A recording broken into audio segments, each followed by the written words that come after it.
All right, the next reference point we went to was kind of the scissor guard position, okay? And the scissor guard gets the scissor sweep gets a really bad rap because when you learn it, usually you learn it from closed guard and you're expected to drop your hips to the side, pull the guy, right? Or you can be up here, either way, and try to pull him out of his base and try to sweep. But what happens is, the moment you start to make that move, he knows he's got to solidify his base, right? And it's hard to pull someone. It's like jiu-jitsu is not supposed to be about strength, right? So why are we trying to pull someone when he's in base, right? So what I think is a better way of doing it is to get to a position like that reference point I was talking about, right here, controlling his arm, right there, okay? And now I'm looking for a cue from him.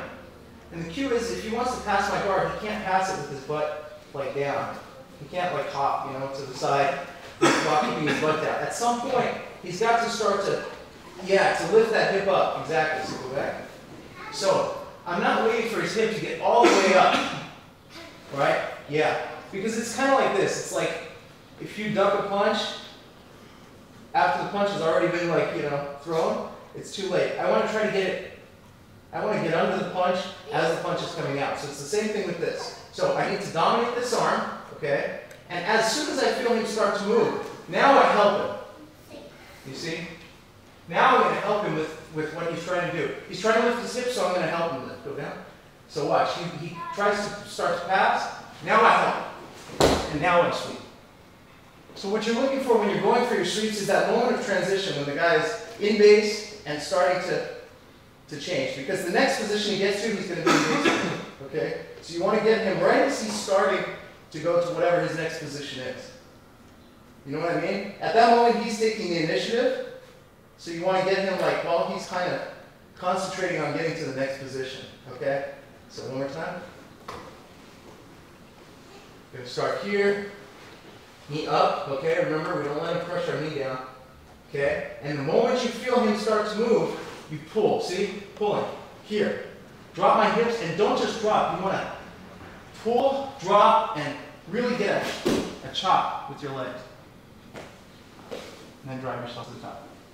Okay? So just work on the timing right now so that the person here, you're not trying to sweep the guy with a scissor sweep when he's like fully in base, right? As soon as he starts to do anything, his hips come up. Now we give like an extra pull so he falls forward. So his weight leaves over his legs, the thing we're trying to chop. As soon as his weight is coming forward, you're going to give a good chop to it. You're not going to just push it. So if you're doing this, if you're wrapping your foot around his knee like this and trying to just push it, that's not going to work. You want to get that pull, have your leg open completely, and just really drive that sweep and pull yourself up. Okay? Try that.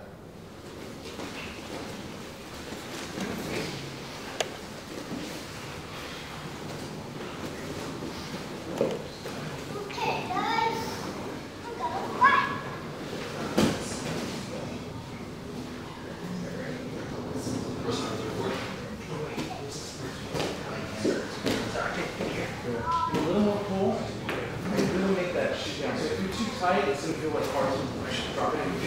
So you can move back a little more before you go.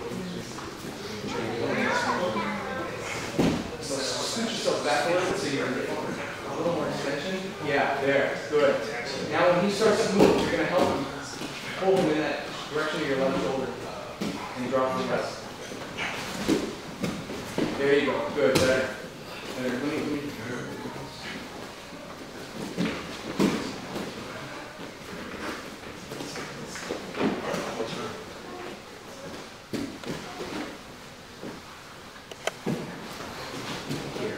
So as soon as I feel him start to move, and he like starts to move, that's the motion. It's almost like a judo player would pull someone off balance.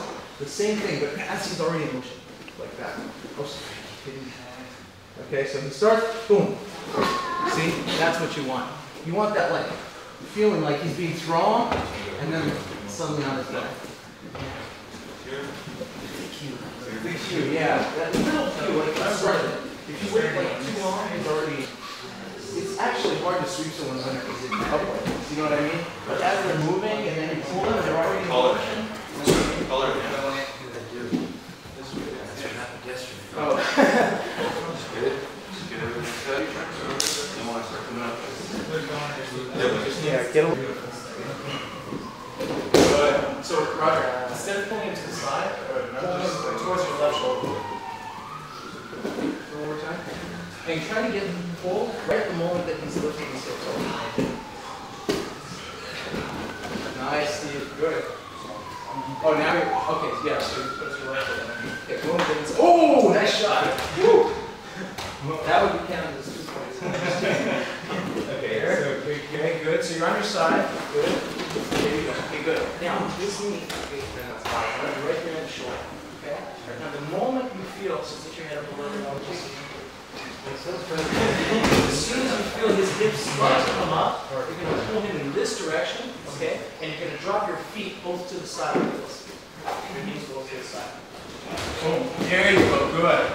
You can perfect that just by getting a little more chop at the bottom foot. Everything else is good. Okay. Did